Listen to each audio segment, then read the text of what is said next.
The screen. Walter's finger stopped on the trackpad when he saw the boy's face. The photo filled the middle of Margaret's old computer screen. A dark-haired kid with a crooked grin. Daniel's son. Not by blood, but still his. Walter's hand began to shake so hard he had to pull it back and press it flat against his leg.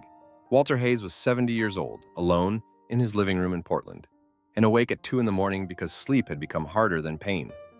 Rain tapped at the windows in thin, steady lines.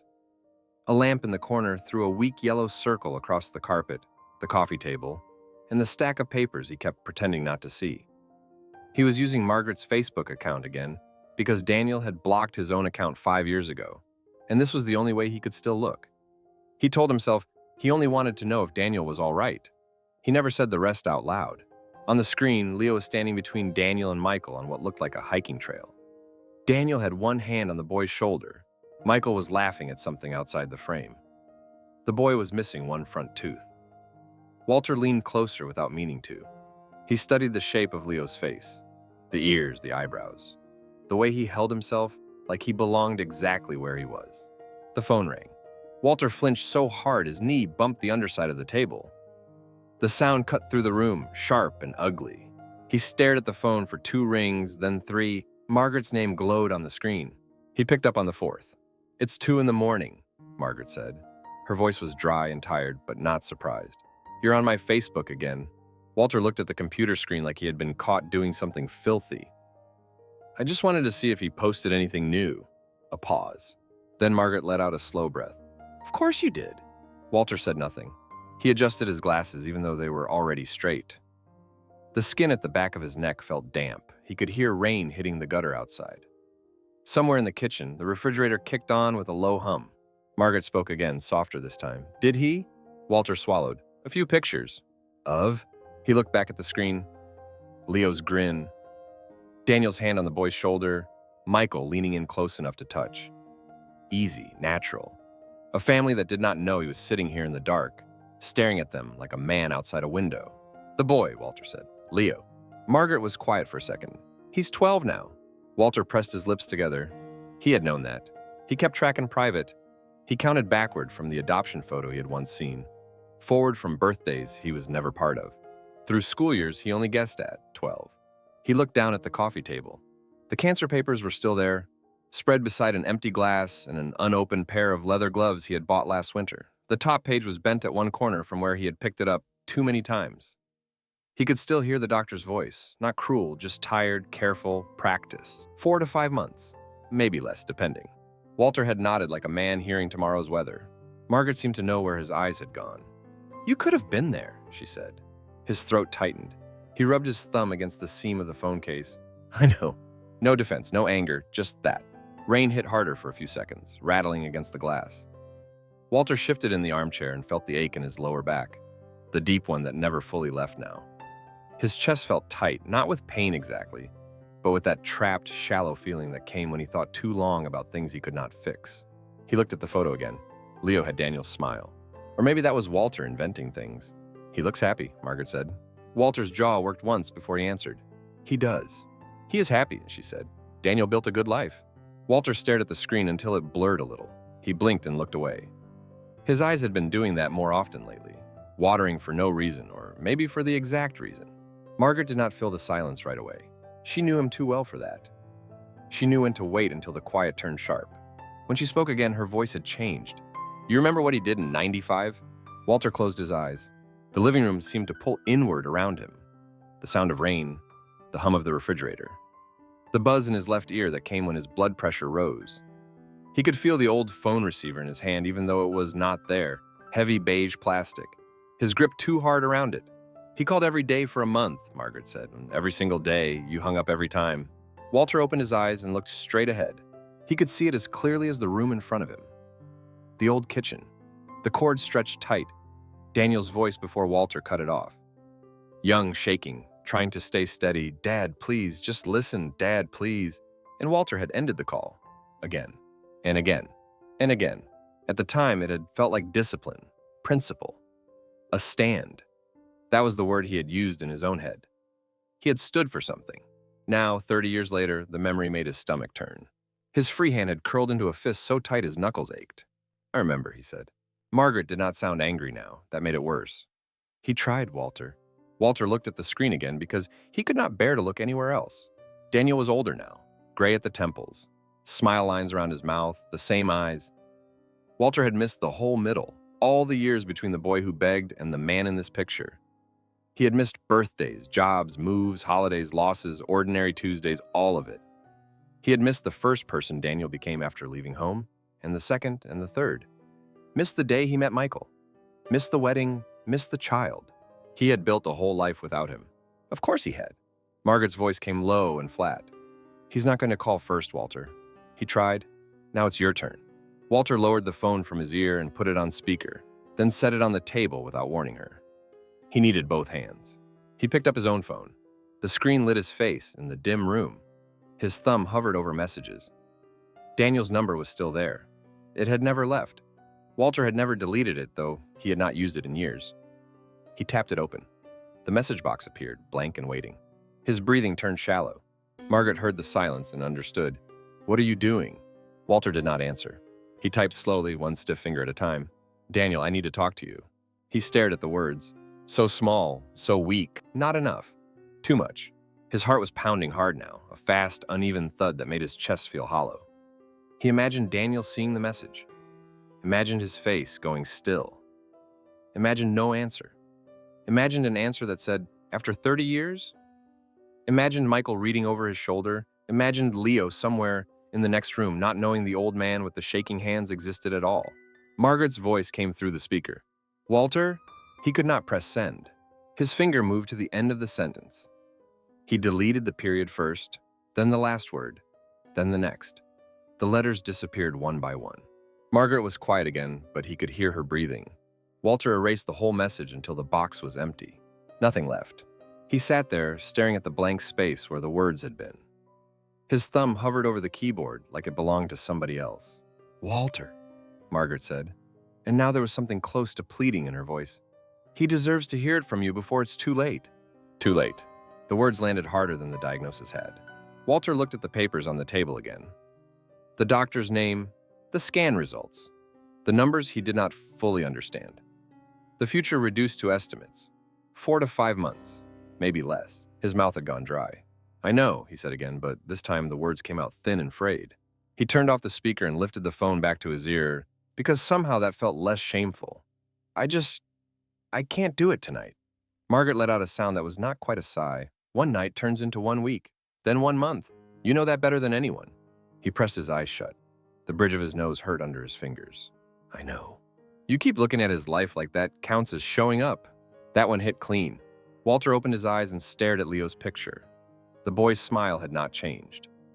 Daniel's hand was still resting on his shoulder. Michael was still leaning in. The three of them held in place, bright and untouchable behind glass. Margaret spoke very softly now. "He was your son before you made him your stranger." Walter could not answer. After a long moment, Margaret said, "Go to bed, Walter." He almost laughed at that. Sleep. As if sleep had anything left for him. Instead, he said, "Good night." "Good night." She hung up first. The room went still again. Walter set his phone down beside the cancer papers. The gloves were still on the table, folded neatly, untouched. He had bought them because his hands got cold more easily now. Tonight, he did not reach for them. He closed Margaret's laptop halfway, then opened it again. Leo's face returned in the gap of light. Walter sat back in the chair. His shoulders sagged. His fingers rested on his knees, empty and useless. Rain kept falling outside. The lamp kept burning. The message stayed unsent. And in the dim room, with the windows black and the house silent around him, Walter sat without moving, as if staying still long enough might stop time from taking the rest. The regret. By morning, Walter was still in the same chair. The rain had stopped, but the sky outside stayed gray. Weak light came through the front window and showed the room exactly as he had left it. The lamp was still on. The cancer papers were still on the coffee table. Margaret's laptop sat half open. Walter had not changed out of his sleep shirt and old flannel pants. His jaw felt sore from clenching it through the night. He was looking at the framed picture of his wife when Margaret let herself in. She stopped just inside the living room and took him in without saying anything at first. Walter's back was bent. His shoulders had dropped lower than usual. His face looked gray under the morning light, and there was a deep red line across one cheek from where he must have pressed his hand against it for too long. "You didn't sleep," Margaret said. Walter kept his eyes on the photograph. His wife was smiling in it. It had been taken in the backyard years ago, before things broke apart, before the house got quiet in a way that never really lifted. No, he said. Margaret closed the front door behind her and set her bag down by the wall. I can see that. Walter rubbed both hands over his face, slow and hard, like he was trying to wake himself up from the wrong life. His skin felt dry, his eyes burned. His neck had gone stiff from sitting in the same position too long. I was thinking about 1995, he said. Margaret looked at him for a long second. Then she walked farther into the room. She did not sit down yet. She stood beside the coffee table, looked at the laptop, the phone, the medical papers, and then at him. That much is obvious, she said. Walter let out a breath through his nose. It was almost a laugh, but there was no humor in it. The room smelled stale.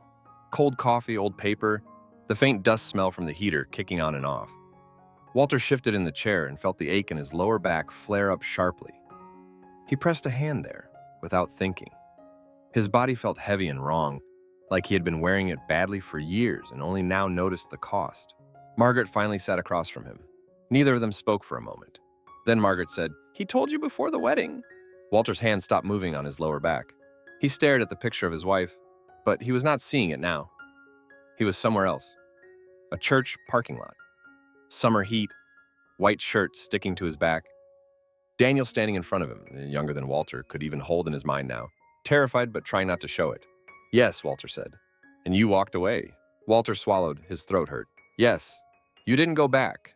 He shook his head once. Margaret's voice stayed even, not gentle, not cruel, just plain. "He told you the truth before one of the biggest days of his life, and you left him standing there alone." Walter pressed his lips together so tightly they almost disappeared.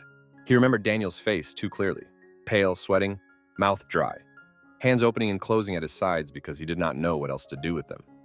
He remembered the sound of folding chairs being moved inside the church hall, laughter somewhere far behind them, a car door slamming, life continuing like nothing was happening while Daniel stood there and said words Walter had refused to imagine. "Dad, I'm gay." Walter had felt something hot and violent go through his body at the time. Not just anger, panic, shame, fear. The ugly kind that makes a man cruel because cruelty feels stronger than weakness. So he had left. No last word worth remembering. No hand on Daniel's shoulder, no question, no pause.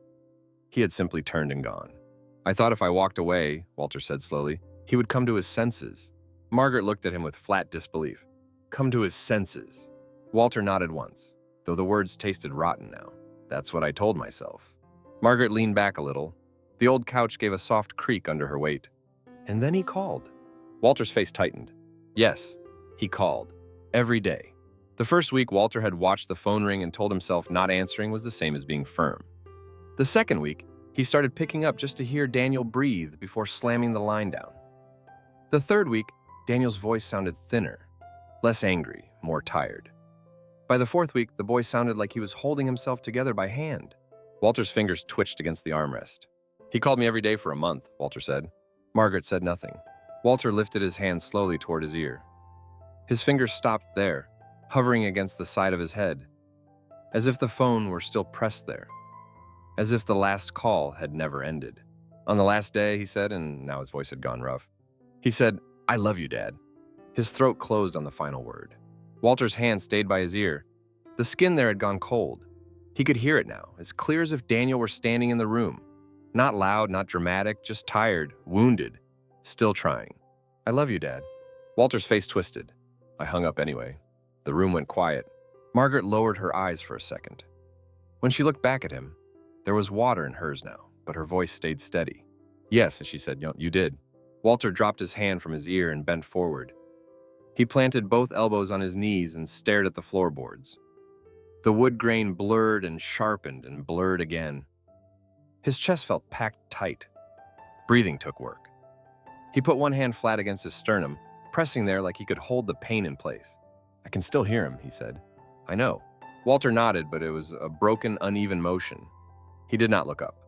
The back of his neck was hot. His eyes stung. He hated crying. Hated even getting close to it, but his face had started to lose the fight. Margaret reached into the side pocket of her bag, took out a pack of tissues, and set it on the table without comment. Walter did not touch it. After a moment, Margaret said, "He used to sign everything Champ. Remember that? Walter froze. The word landed softly, but it went straight through him. Margaret kept going, quiet now. His little league photos, his school projects, birthday cards for your wife, little notes on the fridge. She gave him a small, sad look. Love, Champ. Walter sat very still. He remembered. He remembered a second-grade spelling sheet with a crooked pencil mark at the top. Champ Hayes. He remembered a handmade Father's Day card with backward letters and a badly drawn baseball glove. To Dad. Love, Champ. He remembered a team photo with Daniel grinning so wide his whole face changed.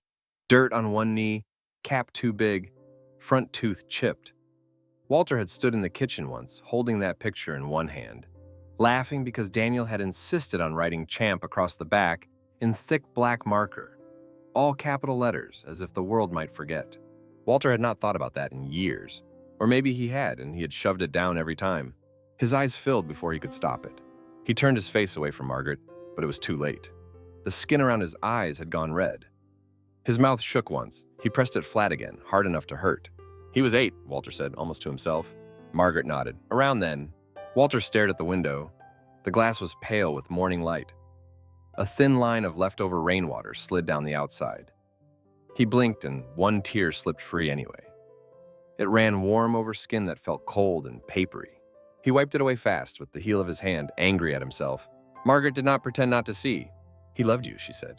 Walter closed his eyes. That was the worst part. Not that Daniel had hated him. Not even that Daniel had left. It was that the boy had loved him right through the rejection, right through the silence, right through being cut off and thrown away. He had kept reaching for him until Walter taught him to stop. Margaret looked at him for another moment, then said, "What are you going to do now?"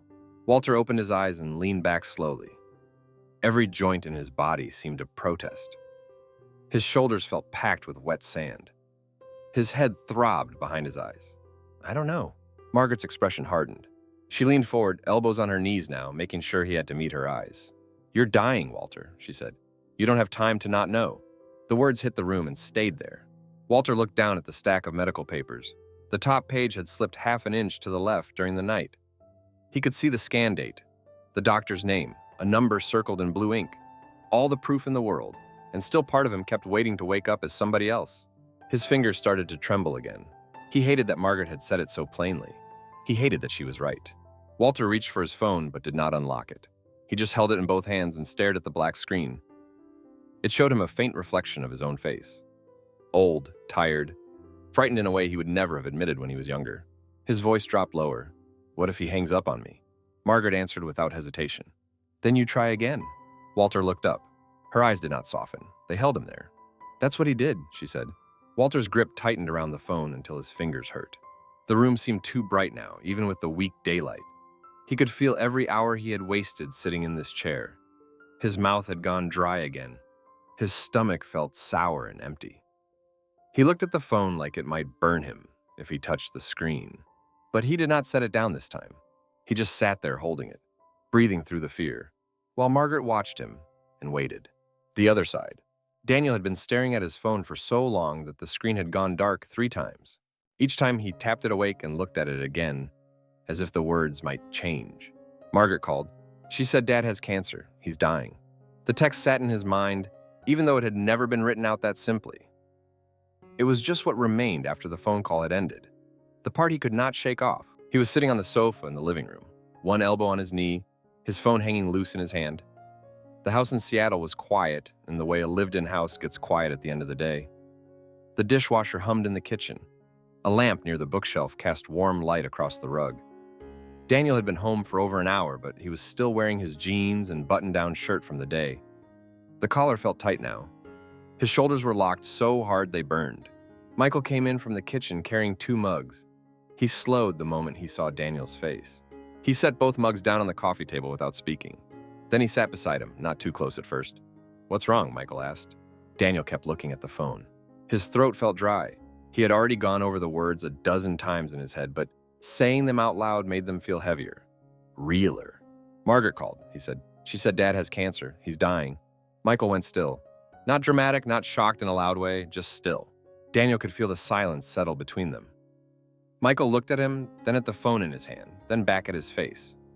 His expression changed in small steps. Concern first, then caution, then something sadder.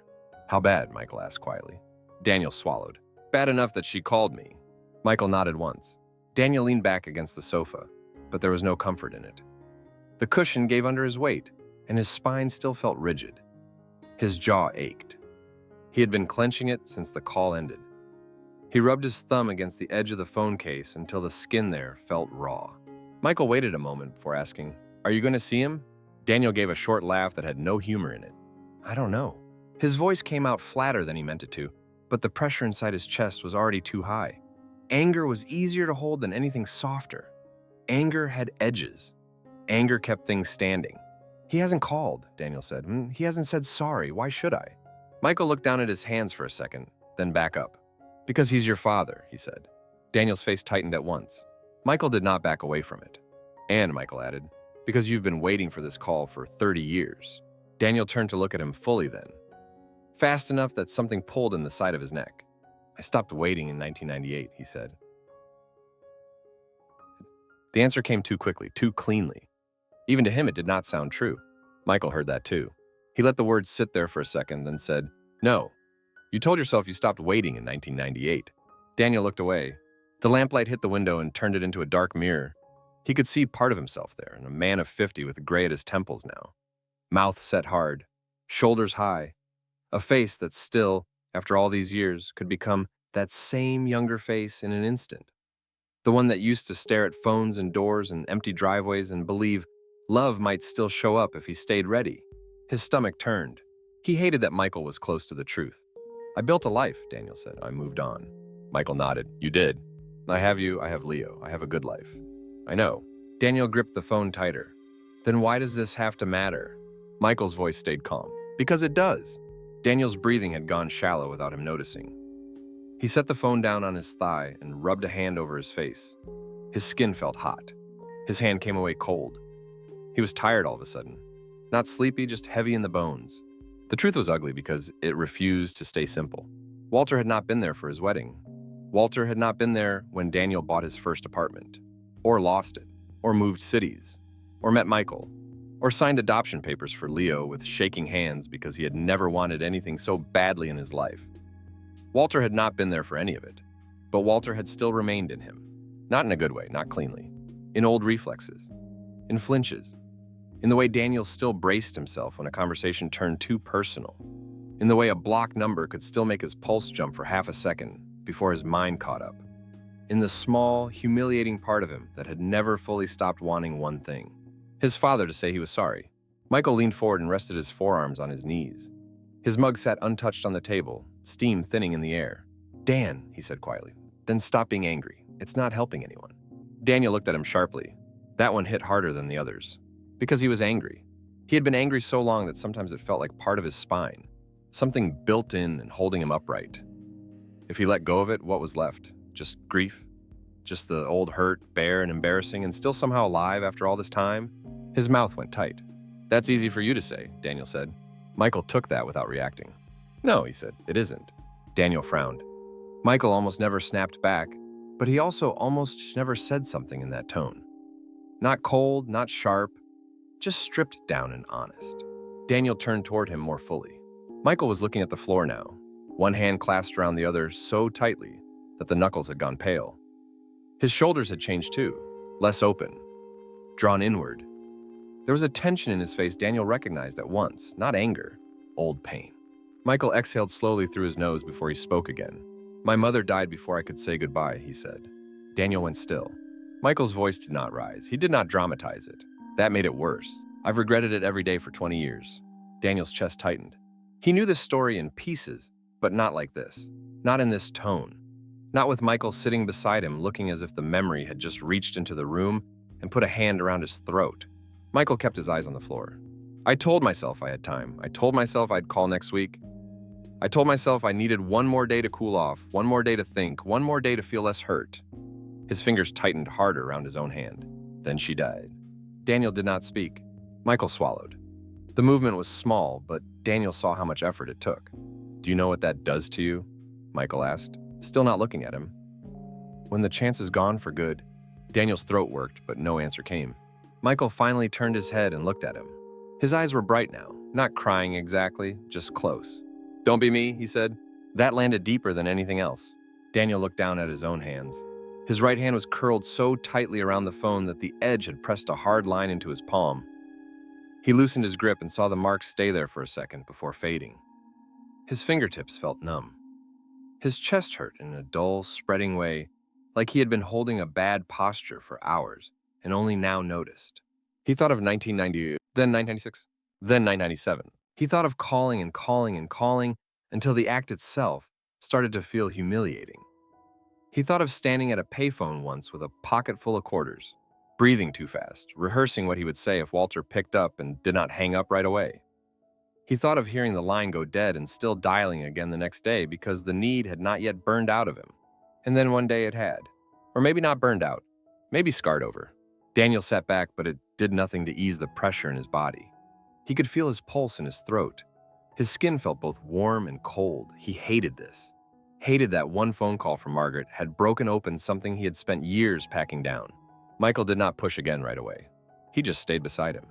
That was one of the things Daniel loved most about him. Michael knew when to speak. He also knew when silence was kinder. Finally, Daniel said, "I don't know what I'd even say." Michael answered softly, "You don't have to know yet." Daniel let out a thin breath. He looked toward the hallway, where Leo's room sat quiet and closed, then back at the living room, at the mugs on the table, at Michael's hand resting near his own, at the life he had built with so much care. A life that was steady, decent, warm. A life Walter had never touched, and still somehow had shaped by absence. Daniel felt suddenly tired all the way through. "I'll think about it," he said. Michael nodded once. He did not smile. He did not act relieved. He just reached over and rested his hand lightly on Daniel's shoulder. The touch was simple, but Daniel felt all of it. The warmth through his shirt, the weight, the steadiness, the quiet message in it. "I'm here, I'm still here." Daniel closed his eyes for a second and breathed in slowly. When he opened them again, he looked down at the phone in his hand. He unlocked it. His thumb hovered, then moved almost on its own through old messages, old contacts, old threads he almost never opened. He found Walter's name and tapped it, the screen filled with a message thread that barely existed. So much empty space, so many years reduced to that. Daniel stared at the last message Walter had sent, still unanswered. The words were plain, awkward, late. Daniel did not type. He just looked at the screen while Michael stayed beside him and the room around them remained quiet, warm, and painfully still. The voicemail. 2 days later, Walter finally decided he would call. He had been telling himself that since morning, and then again at noon, and then again after lunch when the light in his bedroom shifted and the day started to feel like it was slipping away from him. By late afternoon, the decision was still sitting in his chest like something hard and painful. But it was there. He had made it. Today he would stop thinking and do it. He sat on the edge of his bed with his phone in both hands. The room was quiet except for the soft ticking of the wall clock and the low sound of a car passing outside.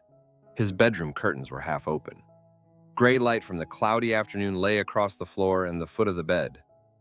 Walter was still wearing the same house clothes he had slept in the night before, though he had changed his shirt at some point and could not quite remember doing it. His body felt weak in a way that made even sitting upright take effort. There was a dull ache under his ribs. His mouth was dry, his fingers felt stiff. He unlocked the phone. His thumb moved slowly across the screen. Contacts. D. Daniel. The name was still there. Walter stared at it for a long time. He had never deleted the number, not once. Through every move, every new phone, every year, he had no right to expect an answer. He had carried it with him. Sometimes he told himself it was practical. Sometimes he told himself that he forgot it was there. But both of those were lies, and he knew it. He had kept it because deleting it would have meant admitting something final, something he could not bear. He tapped the name. Daniel's number filled the screen. Walter's breathing turned shallow at once. His chest rose, stopped, then rose again. He wiped his palm on his pant leg because it had started to sweat. His hand was shaking hard enough now that he had to steady the phone with the other one. "This is it," he said out loud, but the words came out thin and useless. He pressed call. The phone jumped lightly in his hand as the screen changed. Calling.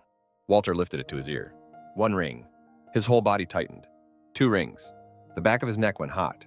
His stomach pulled inward so sharply it felt like being hit. 3 rings. He nearly ended the call right there. His thumb even moved toward the screen. But he stopped himself. He gripped the phone harder instead, so hard his fingers hurt.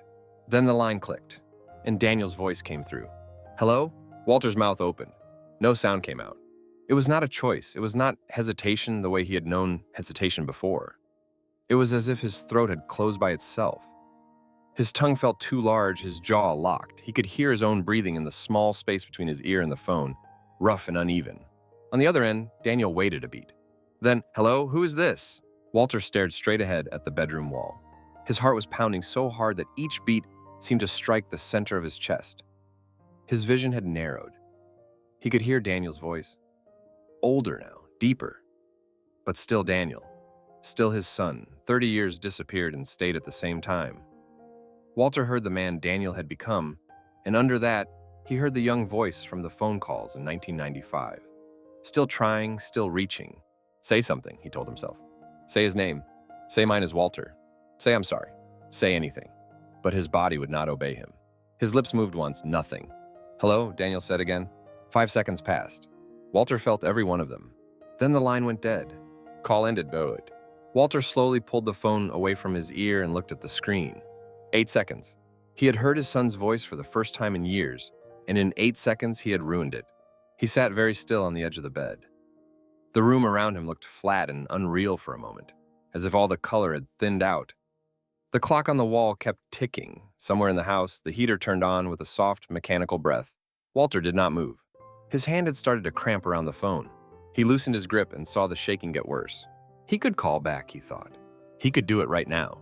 Before Daniel blocked the number. Before Daniel decided it was some scam or wrong number.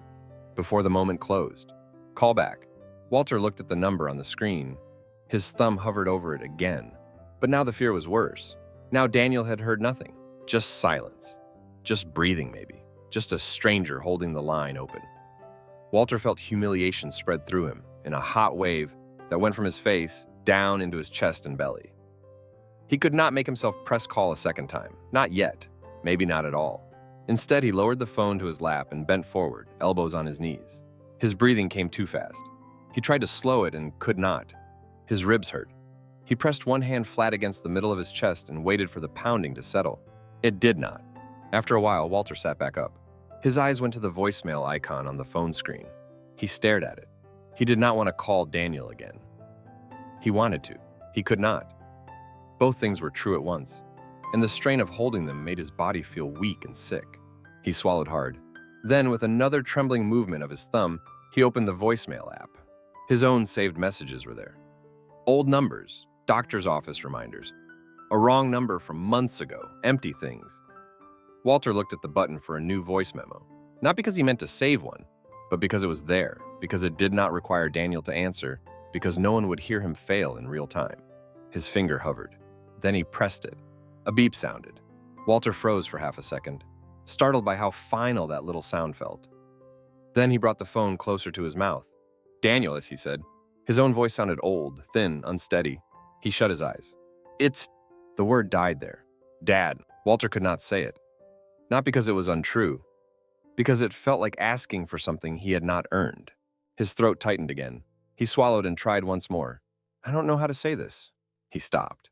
The silence that followed was awful. It was not empty. It was filled with breath he could not control, with the small, wet sound in his throat, with all the words that would not come out in the right order. Walter pressed his thumb harder against the edge of the phone until it hurt. Then he started it again, then had to stop and breathe. His eyes were burning now. He opened them, stared at the floorboards, and forced himself to continue. "I heard your voice. That was all. After that, nothing came. Not, I'm sorry. Not I was wrong. Not I love you." The words existed in him. He could feel them there, large and painful and true. But they stayed trapped behind his teeth, trapped in the same place they had lived for decades, swelling against the inside of his chest until he thought it might split him open. Walter said nothing for 3 full seconds. Then the recording cut off with a soft beep. He looked at the screen. The voice memo had saved. Walter stared at it as if it belonged to someone else. A message begun and broken. A man reaching out and stopping halfway. It was the truest thing he had made in years, and it was still not enough. His hands dropped into his lap. He did not call Daniel back. He did not send the recording. He just sat there on the edge of the bed with the phone resting face up in his palms, the unsent voicemail stored in the machine, the sound of his son's voice still moving through his body like a fresh wound. Then slowly, Walter folded forward. His shoulders shook first. Small at first, then harder. A rough sound tore out of him before he could stop it. He bent lower, one hand covering his mouth, the other clutching the phone against his thigh. Tears ran down into the lines around his nose and mouth. His chest hurt with each breath. His throat felt scraped raw. He cried like someone trying not to be heard in his own house. When it passed enough for him to sit upright again, his face was wet and burning. He wiped it with both hands and looked at the phone one more time. The recording was still there. Daniel had never heard it. Walter set the phone carefully on the bed beside him, as if it might break, and sat staring at nothing while the weak afternoon light slowly faded from the room. The decision. For the third time that morning, Daniel opened his call history and stared at the same number. Unknown caller, 3 days ago, 8 seconds. That was all it said. No name, no voicemail, no follow-up. Just one silent call sitting there like a bruise he kept pressing. He was sitting at the kitchen table in Seattle with his phone flat in front of him and both hands wrapped around a mug that had already gone cold. The house was quiet except for the soft rattle of the refrigerator and the sound of rain against the window over the sink. He had meant to start work an hour ago. His laptop was open beside him, untouched. His neck was stiff. His coffee tasted bitter and old. Every few minutes, he looked at the number again, as if the screen might suddenly explain itself. Michael came in from the hallway and stopped when he saw him. "You've been looking at that for an hour," he said. Daniel did not deny it. He kept his eyes on the phone. "Someone called. No one said anything." He paused, then added quieter, "I think it was him." Michael pulled out the chair across from him and sat down. Daniel could feel Michael watching him, but he did not look up. His chest had been tight since he woke up. Not sharp pain, just pressure, the kind that made a full breath feel like work. Michael asked, "Why do you think it was him?" Daniel rubbed his thumb over the rim of the mug. The ceramic was no longer warm, but he kept holding it anyway. "Because Margaret called a few days before that," he said. "Because she told me he was sick. Because nobody said anything, and somehow that feels worse than a wrong number." Michael nodded once. Daniel looked at the call length again. 8 seconds. Long enough for someone to listen. Long enough for someone to panic. Long enough for someone to hang up before a single word came out. His stomach turned. "I think he called," Daniel said again. "And I think he couldn't do it." Michael leaned back a little in his chair. "Then call him back." Daniel let out a breath through his nose. Not quite a laugh, not quite frustration. Something tired and worn down. "What if it wasn't him?" he said. "What if I'm wrong?" Michael answered right away.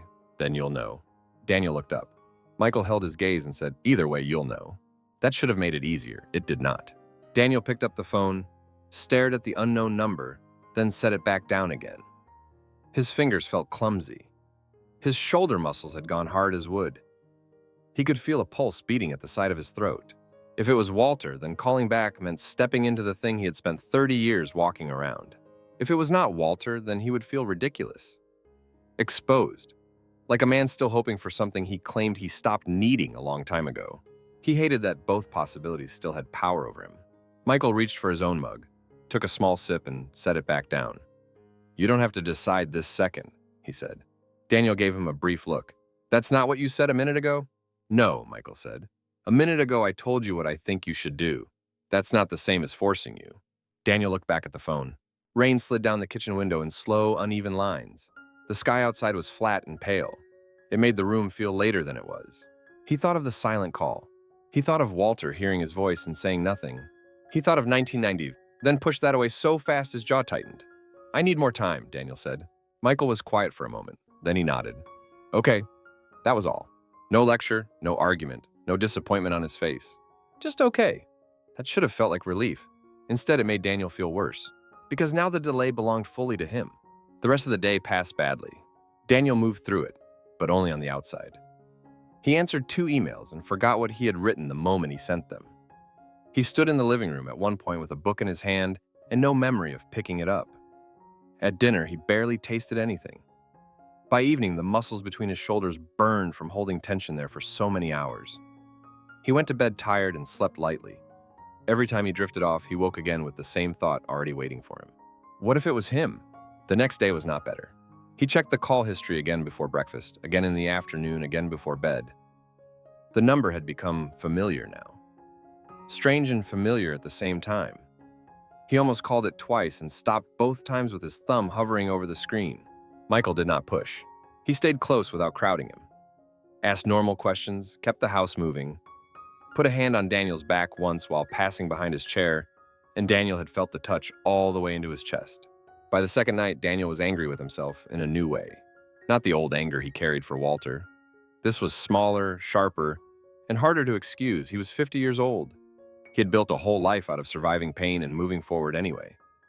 And still, one silent phone call had turned him into this. Restless, distracted, sick to his stomach. Unable to decide whether he was protecting himself or just hiding. On the fifth morning after the call, Daniel woke before dawn and knew he was done waiting. He did not know it in a dramatic way. No sudden burst of courage. No clean moment where fear broke and disappeared. He just opened his eyes in the dark and felt how tired he was. Tired in his body, tired in his head. Tired of circling the same wound and calling it caution. By late morning, the decision had settled into him. It still scared him, but it had weight now.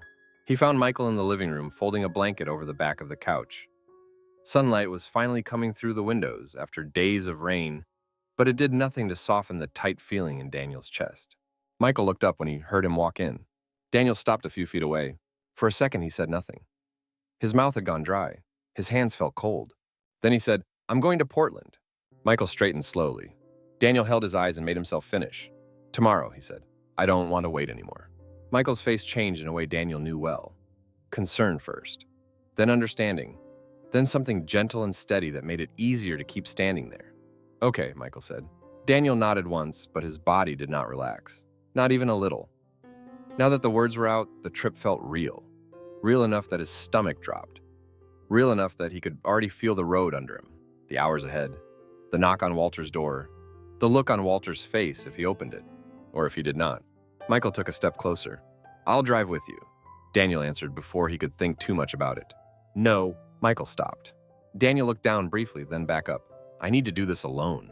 The silence that followed was not tense, just full. Michael studied his face for a moment. Daniel knew what he was seeing. The fear, the resolve. The part of him that was still half a son and half a grown man trying to keep both versions of himself from falling apart at the same time. Finally, Michael nodded. "Okay," he said again. He came closer then, slow enough to give Daniel space to move if he wanted to. Daniel did not move. Michael rested a hand on the back of his neck for 1 second, then let it slide to his shoulder. Warm, grounding, simple. Daniel shut his eyes. The touch did not fix anything, but it steadied the shaking just under the surface. When he opened his eyes again, he looked toward the window, toward the clear patch of sky, toward the day that would keep moving whether he was ready or not. Tomorrow. The word sat in him like a promise and a threat. But this time he did not take it back. The last night. Walter lay awake in the dark, one hand pressed over the left side of his stomach, waiting for the pain to ease enough for him to breathe without gritting his teeth. It did not. The bedroom was almost black except for the weak light from the digital clock and the street lamp leaking through the gap in the curtains. The air felt too warm, but Walter still had a chill deep in his arms and legs. Sweat had dried at the base of his neck. His pillow felt damp. Each breath came with a rough sound now, thin on the way in and heavier on the way out. He had not slept for more than a few minutes at a time. Every time he drifted, pain pulled him back up. His phone was on the mattress beside him. Walter turned his head and looked at it. He had looked at it all night. At first, he had told himself he would try to sleep.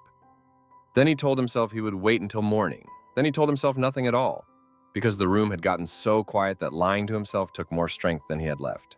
With a slow, shaking movement, he reached for the phone. Even that small effort hurt. His shoulder dragged. His wrist felt weak. By the time he got the phone into his hand, he had to stop and breathe through the tight, hard pain under his ribs. He closed his eyes, waited for the wave to pass, then unlocked the screen. Daniel's name was still there. Walter stared at it until his vision blurred. He remembered the failed call, Daniel's voice saying hello, the silence that had filled Walter's throat like something solid, the call ending after 8 seconds, then the voicemail he had recorded afterward. Half a message, half a confession, half a father. He had listened to that recording twice earlier in the evening and hated how frightened he sounded. Tonight he could not call again. He knew that. If Daniel answered, Walter did not trust his own body to cooperate. He did not trust his breath, or his voice, or the strength in his chest. But his fingers still worked, at least a little. Slow, unsteady, painfully slow. That would have to be enough. Walter opened the message thread. The blank text box waited at the bottom of the screen. He stared at it for so long that the phone dimmed. He tapped it awake again, then began. Daniel. He stopped after the first word and looked at it. His thumb hovered over the keyboard. His hand was shaking so badly that he hit the wrong letter twice and had to erase it. The movement made a tremor climb up through his forearm. His fingertips had gone cold. He tightened his grip on the phone and kept going. It's Dad. Walter swallowed hard. The words looked small, too small for what they had to carry. He kept typing. I should have said this 30 years ago. He paused to catch his breath. His chest was making that wet, rough sound again. He shifted slightly against the pillow, and pain shot through his side so sharply that his eyes watered at once. He waited for it to dull, lips parted, breathing shallow, then forced his thumb back to the screen. I was wrong. Walter shut his eyes. That sentence hurt more than the others, not because it was difficult to understand, because it had been true for so long. True every morning he woke up alone. True every holiday. True every birthday he counted in silence. True in every picture of Daniel he had looked at from a distance. True when he heard Leo's name. True when Margaret said, "He tried." Now it's your turn. Walter opened his eyes and typed the next line slowly, with 2 mistakes and 1 long pause in the middle. I love you. His throat moved around a dry swallow. He read the message from the beginning. Daniel, it's Dad. I should have said this 30 years ago. I was wrong. I love you. His vision blurred again. He thought he was done. Then his eyes went to the empty space after the last line, and suddenly he saw a little boy in a baseball uniform, grinning through dirt and sweat, writing champ in thick marker on the backs of school papers and team photos and cards. He shoved into Walter's hand like they were gifts worth keeping forever. Walter's mouth shook once. He added 1 more line. Dad. Then, after a long hesitation, he typed again, more slowly than before. The letters came one by one, each one a small act of courage he almost did not have the strength for. When he finished, Walter stared at the screen. The room was silent except for his breathing and the ticking clock. His thumb hovered over the message. His hand was trembling so hard that the phone rattled faintly against the bed frame when he lowered it for a second. He read the whole thing again. Daniel, it's Dad. I should have said this 30 years ago. I was wrong. I love you. Dad. Walter's eyes filled. It was not perfect. It was too late. It was smaller than the damage, smaller than the years, smaller than what Daniel deserved, but it was the truth. And it was finally all there. Walter pressed send. For 1 terrible second, nothing happened. Then the message lifted from the text box and moved upward on the screen. Delivered. Walter let out a breath that sounded almost like a sob. He waited. The screen stayed the same.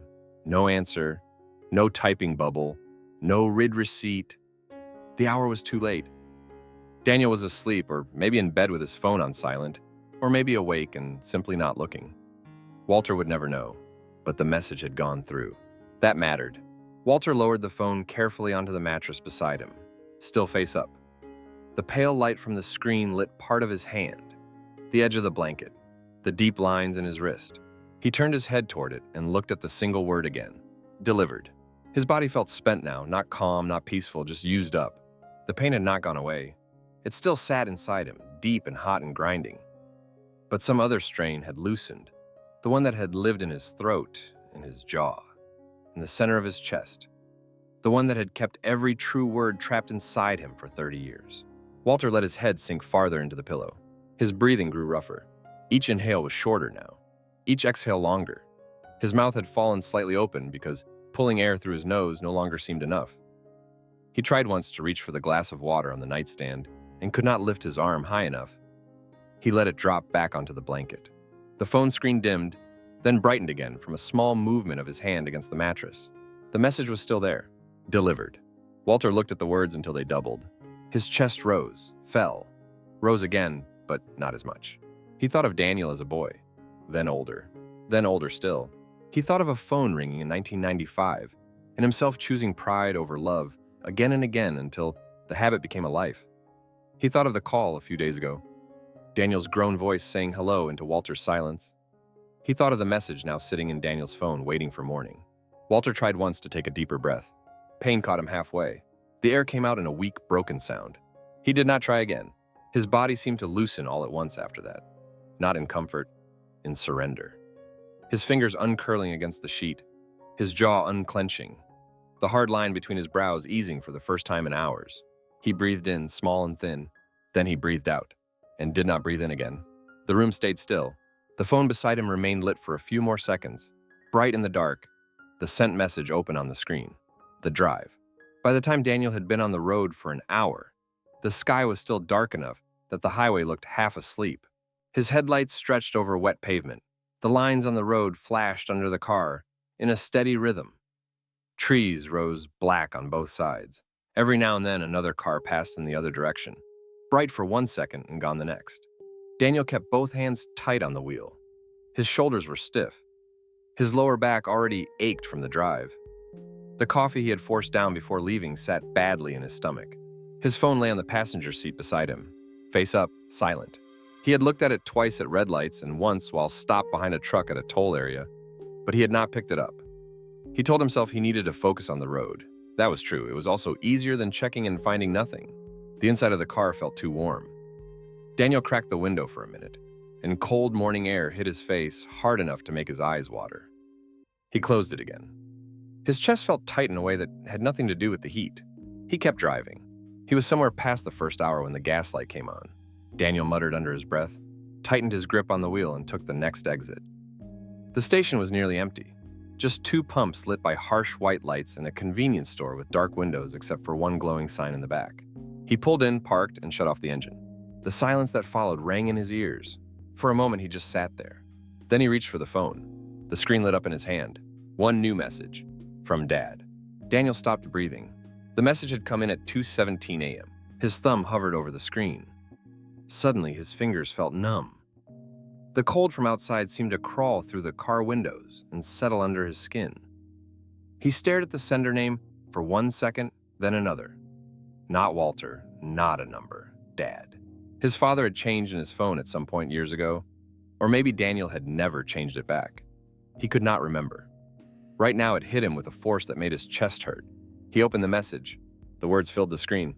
Daniel, it's Dad. I should have said this 30 years ago. I was wrong. I love you. Dad. Daniel stared at it. Then read it again. And again. His mouth opened, but no sound came out at first. His throat had locked up too fast. His vision blurred so suddenly he had to blink hard just to keep the words in focus. Champ, he said at last, but it came out broken. His hand was shaking now, not a little. Badly enough that he almost dropped the phone into his lap. Champ, he whispered again. He remembered. The old name hit him harder than I love you. Not because those words mattered less. They mattered so much that he could barely take them in. But Champ cracked something open in him that had been sealed for years. It was small and stupid and ordinary. Just a nickname from a childhood so far away it sometimes felt like it belonged to somebody else. But it was real. Walter had remembered. Walter had carried that too. Daniel bent forward sharply and pressed the heel of his hand against his mouth. His chest was hurting now in quick, tight pulls. Tears came hot and immediate. They ran down over his face before he even tried to stop them. His whole body had gone cold, but his cheeks burned. He hit call. The phone pressed against his ear. 1 ring. Daniel looked through the windshield at the empty gas pump in front of him, but he saw nothing. 2 rings. Come on, he whispered. 3 rings. His free hand gripped the steering wheel so hard his knuckles hurt. 4 rings. Pick up, he said louder now. Come on, pick up, Dad. The call kept going. No answer. Then voicemail. Daniel pulled the phone away from his ear so fast he nearly fumbled it. He ended the call before the tone and stared at the screen, breathing hard through his mouth. No. Maybe Walter was asleep. Maybe too sick to get up. Maybe in the bathroom. Maybe the phone was on the wrong side of the room. Daniel held on to those thoughts for about 3 seconds. Then fear came in harder. He started the car with shaking hands and backed out too fast. The tires jolted over a painted curb edge. He barely noticed. The seatbelt cut across his chest as he pulled back onto the road. He drove. Too fast. The speedometer climbed. Daniel knew it. He kept one eye on the road, one eye flicking to the phone on the passenger seat every few seconds like it might light up and save him. His tears had not fully stopped. They kept coming in bursts, blurring the highway ahead. He wiped at his face angrily with the back of his hand and kept driving. The message stayed open on the screen beside him. I was wrong. I love you. 30 years. 30 years, and Walter had finally said it. And Daniel had been asleep.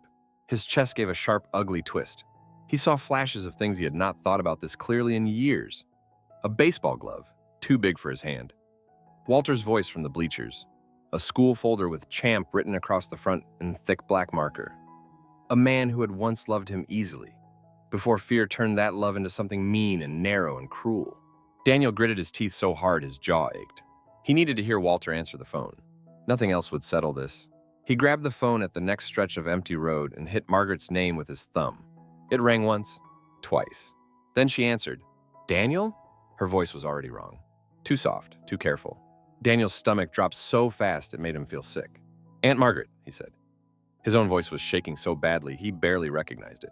"I'm on my way." He had to swallow before he could say the rest. "Did he?" His grip slipped on the wheel. He tightened it again. "Is he?" Margaret did not answer right away. The silence on the line was short, but it was long enough.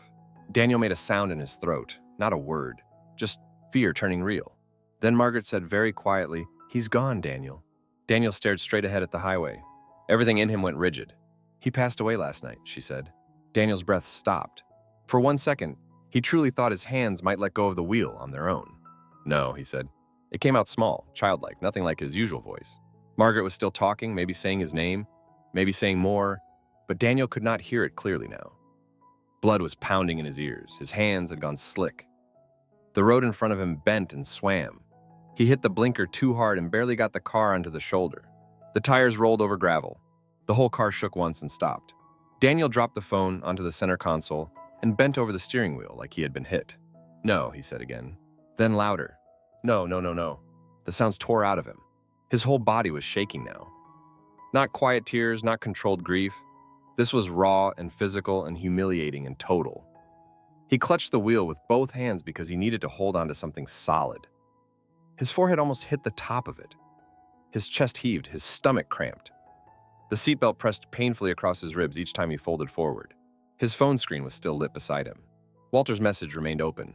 "And still your champ if you'll have me." Daniel looked at that line through tears so thick the words doubled. A harsh sob broke out of him. Too late. His father had finally said the words Daniel had needed for 30 years, and they had arrived in the dark, while Daniel slept in his own bed, one state away, planning to come tomorrow, like tomorrow had promised him anything. Daniel pressed both hands to his face. His skin felt burning hot. His fingertips were cold. His throat hurt from the sounds coming out of it. He could taste salt and stale coffee and the sour edge of panic. He tried to breathe more slowly and could not. Outside, cars passed on the highway without stopping. Inside the car, Daniel cried until his whole body hurt with it. The room. Daniel stopped outside the bedroom door because his legs would not carry him any farther. Margaret stood there waiting for him, one hand still resting on the doorknob. Her eyes were red and swollen. The skin around them looked raw. She had clearly been crying for hours. For a second, neither of them spoke.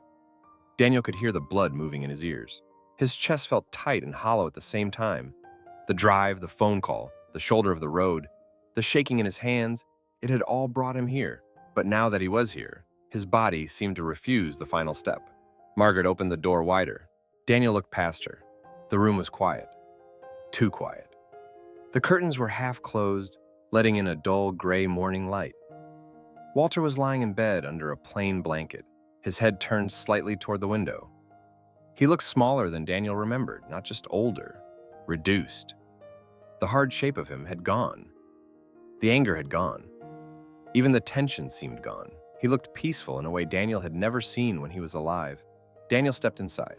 His knees felt weak. His mouth had gone dry again. The air in the room smelled faintly of medicine, old fabric, and the stale warmth of a heater that had been left running through the night. He moved toward the bed in slow, careful steps, as if the floor might shift under him. Walter did not move. Of course he did not. Daniel stopped beside the bed and stared at his father's face. The lines were still there. The broad forehead, the jaw Daniel had inherited, the gray eyebrows, the mouth that had spent so many years set hard, had finally gone soft.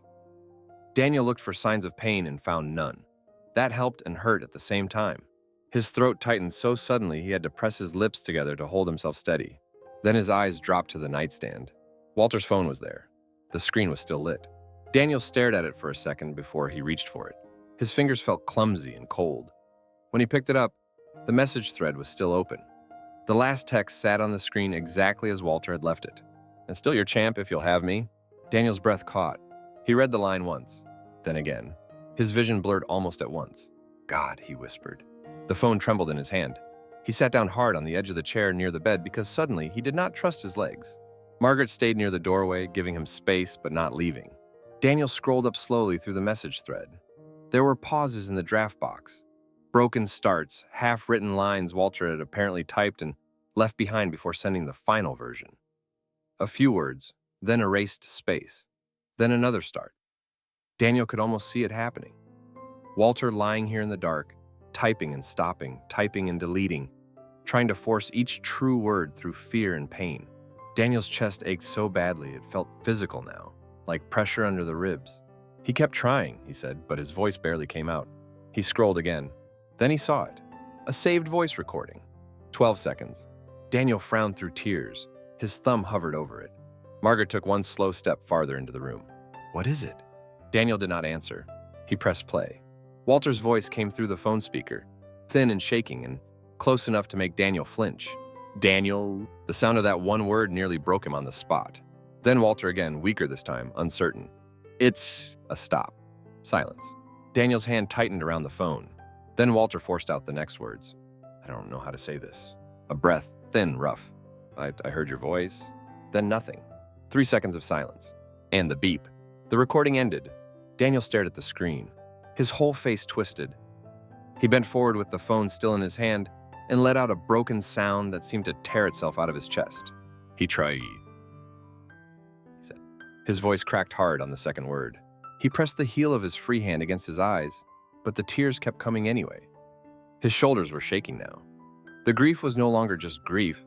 It was grief mixed with recognition, mixed with shock, mixed with the unbearable knowledge that Walter had not died indifferent or proud or unreachable. He had died trying. "He tried," Daniel said again, louder this time, crying openly now.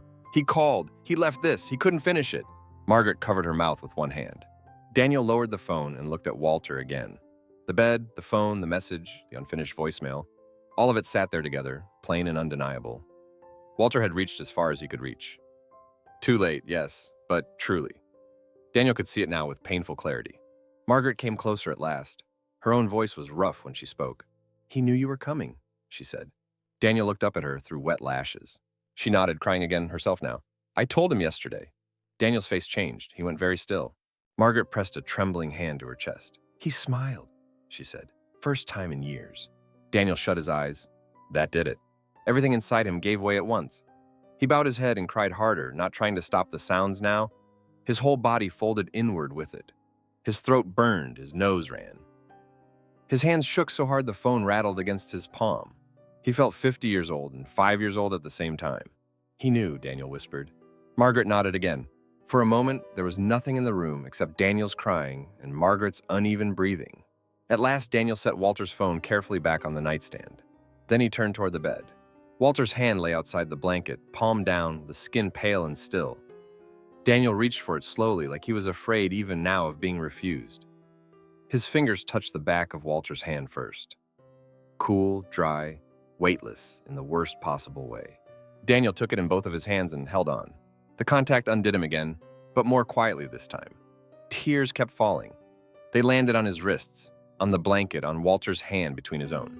Daniel lowered his head. "I forgive you, Dad," he said. The words came out shaking but clear. He tightened his grip a little, as if some part of Walter could still feel it. "I should have said it sooner." The room stayed silent.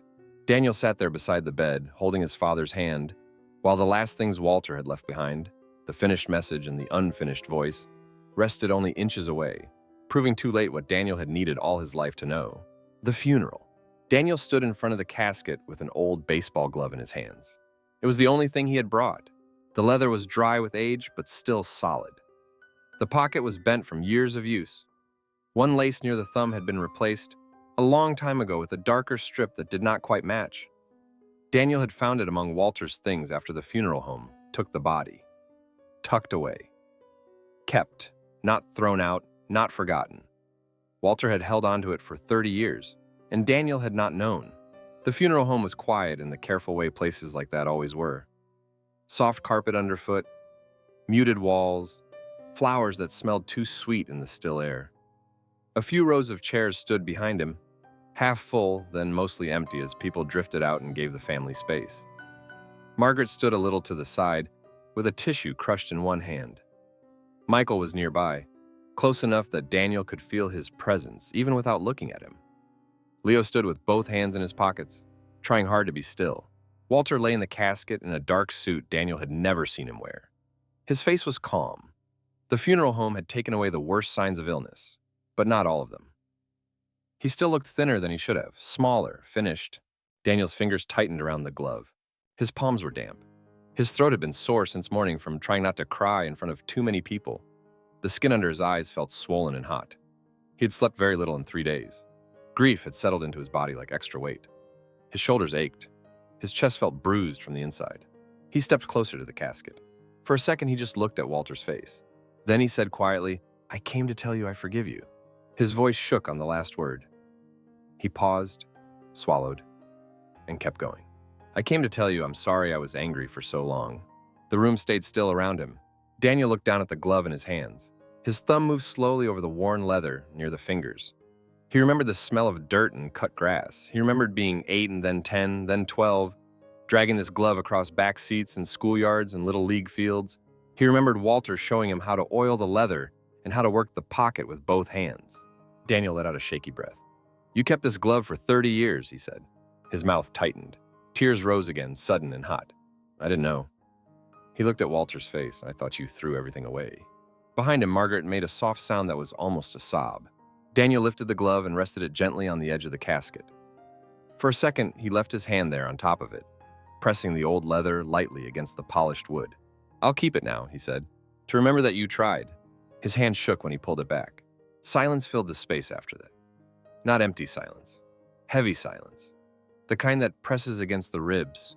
Daniel stood there a few more seconds, breathing through the tightness in his chest. Then he heard small footsteps beside him. He turned his head. Leo had stepped forward. He looked 12 in the sharp, painful way kids sometimes do at funerals, trying to stand straighter than usual, trying to understand more than they should have to. His face was pale, his eyes were serious. "Dad," Leo said softly, "can I say something?" Daniel nodded once. His throat was too tight to trust anything more. Leo looked at Walter in the casket. He swallowed hard. Then he spoke, quiet but clear. "Grandpa, I don't really know you." Margaret covered her mouth.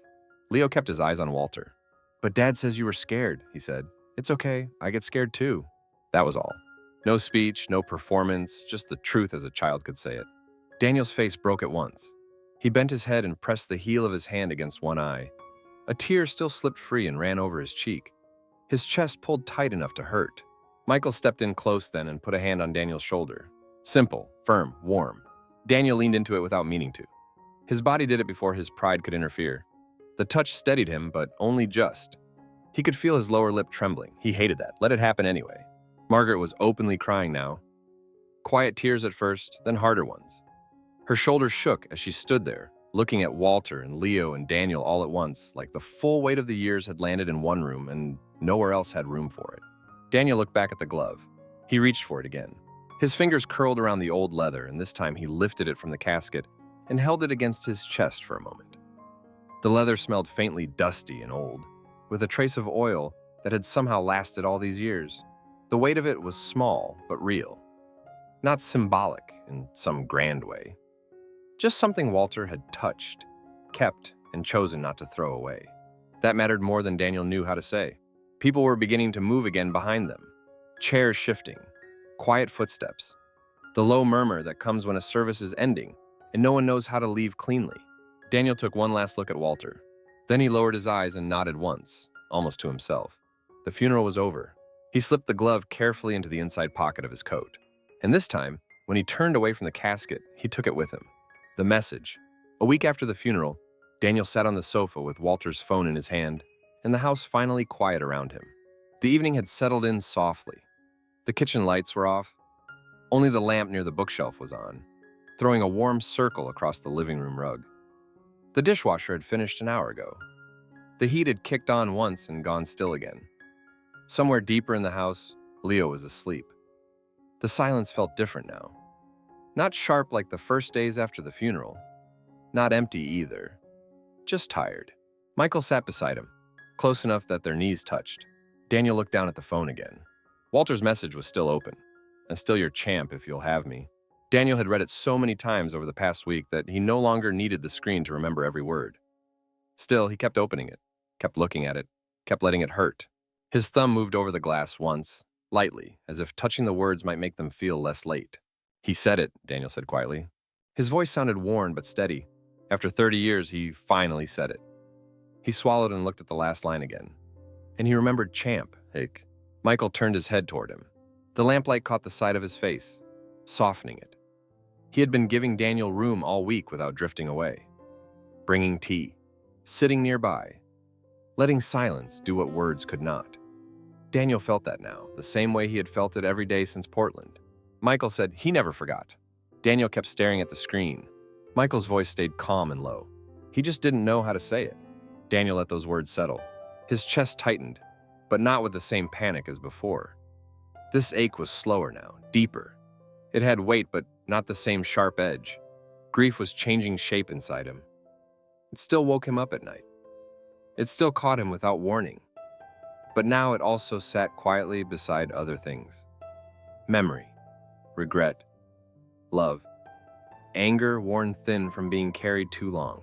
He lowered Walter's phone to his lap. Then he picked up his own phone from the couch cushion beside him. Michael watched, but said nothing. Daniel unlocked it and opened his contacts. His fingers moved with care, not because he was unsure of what he was doing, but because he knew exactly what it meant. He found the number he had kept all these years. Dad. For a moment, he just looked at it. The old name sat there, plain and familiar. It held childhood and silence and rejection and hope and humiliation and the last text Walter had sent in the middle of the night. Too much for one small line on a screen. Daniel tapped edit. His hand paused above the keyboard. He could feel Michael beside him, still and attentive. Could feel his own pulse in his fingertips. His mouth had gone dry. He took one slow breath, then typed. Dad. He stared at the new name for 1 second, then pressed save. The screen changed. The contact was updated. Daniel looked at it quietly, his face unreadable for a moment except for the wet shine gathering again in his eyes. He did not wipe them away. Next, he opened the message thread. Walter's final text sat there. Daniel pressed and held it. A menu opened. He chose the option to save it. Then he created a folder for important messages. His fingers moved slowly, deliberately. Champ. He saved the message there. That was all. No speech, no explanation, no second forgiveness spoken out loud. Just the contact name changed. The message given a place to live. Michael looked over and saw it. Daniel felt him understand without asking. A second later, Michael reached for Daniel's hand. Their fingers linked. The touch was simple, but Daniel felt the full weight of it. Warmth against skin that had gone cool. Pressure that steadied. A reminder that he was here, in this room, in this life, not alone with the past. Daniel let his phone rest in his lap. He leaned back against the sofa and looked up at the ceiling. The lamplight left the corners of the room dim. His eyes burned from tiredness. His shoulders ached in that dull, deep way grief could leave in the body, like he had been bracing for a week and had forgotten how to stop. When he finally spoke, his voice was barely above a whisper. You took too long, Dad. He paused. And so did I. The words hung in the quiet. Daniel closed his eyes for 1 second, then opened them again. But I'm not going to take too long with Leo. Beside him, Michael's grip tightened. Daniel breathed in slowly, then out. On the table in front of him, both phones lay side by side for a moment. His and Walter's, silent now, but no longer holding only distance. And in the soft light of the living room, with Michael's hand still holding his, Daniel sat with the pain, the love, and the late truth, and chose not to pass the silence forward.